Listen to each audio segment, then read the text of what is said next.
톨레랑스에 붙인 두 개의 사적, 홍세와 철학 교수인 제라르 FC가 나는 파리의 택시 운전사에 담겨있는 가장 중요한 메시지가 무엇이냐고 물었을 때 나는 톨레랑스라 대답했다. 그는 고개를 끄덕이면서 톨레랑스가 실은 데모크라시보다 더 중요한 것이라 옹호해. 그에 따르면 오늘날 데모크라시는 이미 추상화된 이념이 되었는데 톨레랑스는 여전히 실천적인 함의를 갖고 있다는 것이다. 나는 제라르에게 우리의 전통 속의 중용과 외유내강이라는 톨레랑스와 비슷하나 톨레랑스보다 더 훌륭한 개념들이 있다고 주장했다. 나는 그에게 헛된 주장을 했던 게 아니다. 중용은 극단주의를 멀리하고 온유하다는 점에서 톨레랑스와 비슷하면서도 그보다 폭넓은 개념이다. 외유내강은 남에겐 부드러움을, 자신에겐 강직함을 요구한다는 점에서 톨레랑스보다 한 단계 위였다. 우리는 그와 같이 훌륭한 실천적 사상들을 모두 환시적 버리듯이 버렸습니다. 톨레랑스는 유럽 땅에서 비롯된 개념이다.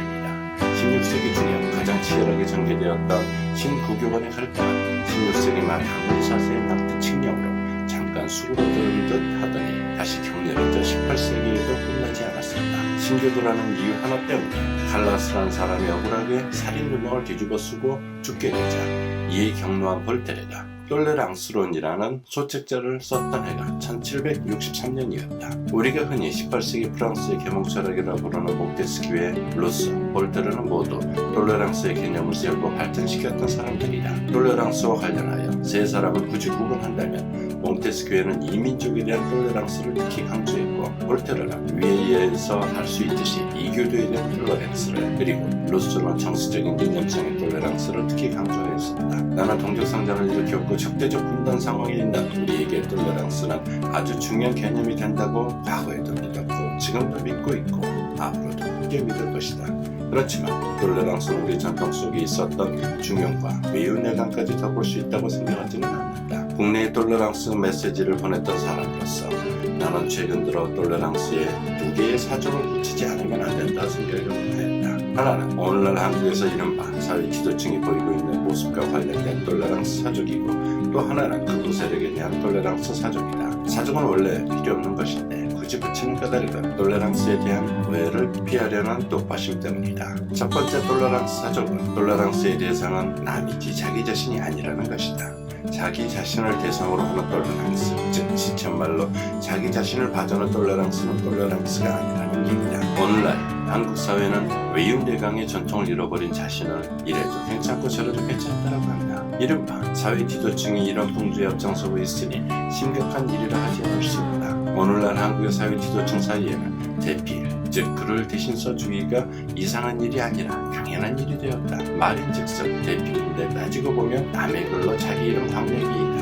관이 있는 의사의 논문을 레지던트가 대신 써주고, 교장이나 교감이 되는 교육을 받는 스승의 리포트는 여관집에서 소개해주는 직업적인 대필사가 대신 써주고, 이른바 사회 명사와 재벌의 자서전은 소설가가 대신 써주고, 사회운동가의 칼럼은 부하직원이 대신 써준다. 이렇게 사회 지도층이 글을 대신 써주는 일이 유행하다 보니 자기 글을 자기가 쓰는 사람은 사회 지도층이 갖추어야 할 권위가 없는 사람이고, 남이 써줄 정도의 권위가 있어야 사회 지도층이 될 자격이 있는 것처럼 되었다. 그리하여 나는 선비가 그립다. 강직함과 인격적 자부심을 갖고 있었던 딸깍바리가 그리운 것이다. 나 역시 시대에 뒤떨어진 것이다. 그렇지만 다시금 말하거니와 톨레랑스는 남을 대상으로 한 것이지 자신을 대상으로 하는 게 아니다. 자신을 봐주는 톨레랑스는 톨레랑스가 아니고 쓰레기통에 던져버린 부디 외유내강을 찾아볼 일이다. 톨레랑스를 붙이는 두 번째 사족은 과연 우리는 한국의 극우 세력에게 톨레랑스를 보일 수 있는 거라는 질문을 하는다. 미리 답하자면 한마디로 아니다이다. 극우는 극단주의 하나이기 때문에 항상 앵톨레랑스, 톨레랑스에 반대로 불려온다. 톨레랑스가 앵톨레랑스에 톨레랑스를 보일 수 없는 것은 너무나 당연한 일이다. 그래서 이 질문과 대답은 사족이 되는 것이다. 그 이후에 한국의 현실은 더욱 극우 세력에게 톨레랑스를 보여선 안 된다고 말하고 있다. 국민의 정부 때 조선일보가 결국 최창직 교수에게 승리를 거두었던 일이나 합천의 일회공원처럼 시민 휴식 공간이 공원의 이름을 학살자의 호를 붙이는 데서 할 수 있듯이 한국의 극우 세력은 여전히 강하다. 지역 패권주의와 결합되어 겉으로 드러나고 있는 힘과 영향력도 무척 강할 뿐 아니라 삼재되어 있는 힘과 영향력도 무척 강하다. 예컨대 독일이나 프랑스의 극우 세력과는 차원이 다르다. 그러면 독일과 프랑스에서 극우 세력을 어떻게 할 것인가라는 질문에 관하여 어떤 입장을 보이고 있는지 잠깐 살펴보자. 그러면 우리가 극우 세력을 어떻게 대처해야 할 것인지에 대한 해답의 실마리도 보일 것이다. 독일은 프랑스에 비해 극우 세력에 대한 톨레랑스가 없어서 언론까지 완전히 차단하고 있다. 과거 나치 역사에 대한 교훈이 강하게 작용하기 때문이다. 이에 비해 프랑스는 극우 세력에게 언론을 열어주는 여유를 보이고 있다. 프랑스의 지식인들은 이 차이를 극우 세력을 극복하는 데 자신감이 부족한 독일과 달리 프랑스는 자신하고 있는 데서 온 것이라 설명하고 있다. 언론가 열려있는 덕으로 프랑스의 극우파 국민전선당은 90년대에는 선거마다 약 15%의 득표율을 보였다.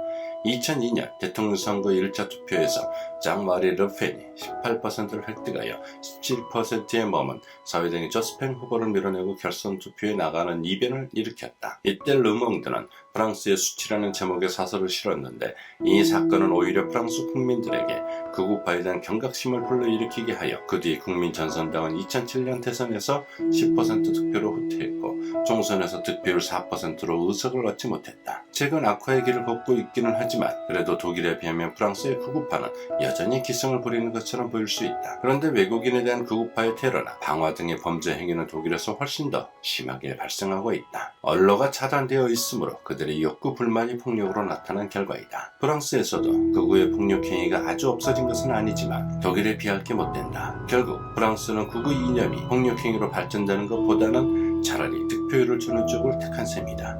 이상과 같은 두 나라의 극우 세력과 한국의 극우 세력을 비교해보자. 우선 독일, 프랑스와 달리 한국의 극우 세력은 분단 이래 장장 50여 년 동안 집권 세력이었다. 우리는 이 점을 놓쳐선 안 된다. 김대중 정부의 출범으로 권력의 주도권을 처음으로 잃게 되었을 뿐이고 그 전까지는 줄곧 주도권을 쥐고 있었다. 김대중 정부에 이어 노무현 정부가 성립되면서 극우 세력이 정치 권력 상층부에서는 후퇴했던 것은 사실이다.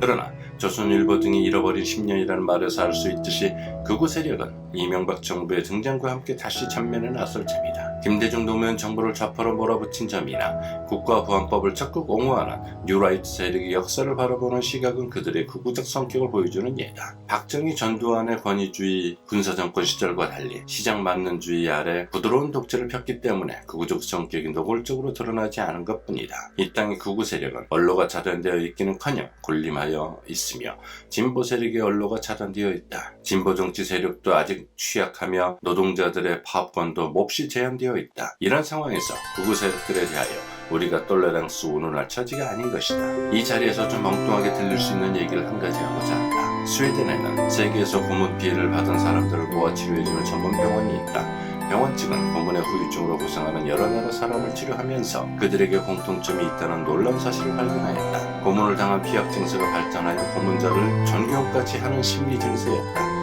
병원 측은 이 증세를 피고문자 증세라고 이름을 붙였는데 나는 오늘날 한국의 극우 세력에게 톨레랑스를 말하는 사람도 이 증세와 비슷한 증세를 보이고 있다고 말하고 싶다.